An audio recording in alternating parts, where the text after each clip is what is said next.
3 persona, mes tyre edhe një roje e sigurie, humbën jetën këtë të hënë gjatë një sulmi me armë zjarri në qendrën islame të San Diegos, xhamin kryesor të qytetit në jug të Kalifornisë. Edhe 2 autorët e sulmit mbetën të vdekur, bëri të ditur policia. Ata ishin adoleshentë dhe trupat e tyre u gjetën disa blloqe larg vendit të ngjarjes, brenda një automjeti pranë xhamisë, deklaroi gjatë një konferencë për shtyp Mark Remley, agent special përgjegjës për zyrën e FBI-s në San Diego. Më vonë shefi i policisë së San Diegos, Scott Wall, tha se ata kishin kryer vetvrasje. Motivet e sulmit nuk janë ende të qarta, megjithatë autoritetet po jetojnë ngjarjen si një krim urrejtjeje, deklaroi Wall. Ai shtoi se policia reagoi ndaj raportimeve për një person të armatosur aktiv rreth mesditës, sipas orës lokale. Kur mbërritën në vend ngjarje, efektivët gjetën 3 persona pa shenja jete. Më pas u lokalizuan edhe 2 të dyshuarit e vdekur. Sipas The New York Times, hetuesit gjetën në automjet shkrime me përmbajtje islamofobe. Para sulmit, njëri prej të dyshuarve kishte marrë një armë zjarri nga shtëpia e prindërve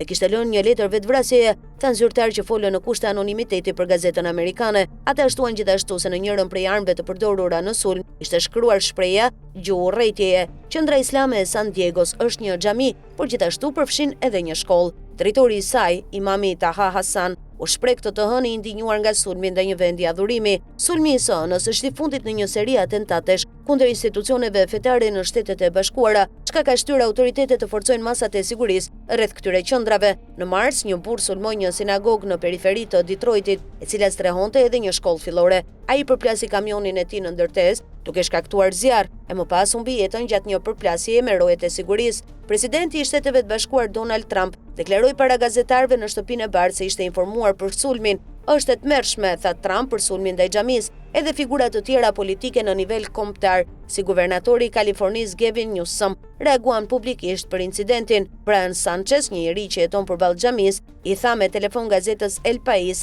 se të shtënat e para u dëgjuan rreth orës 11:41.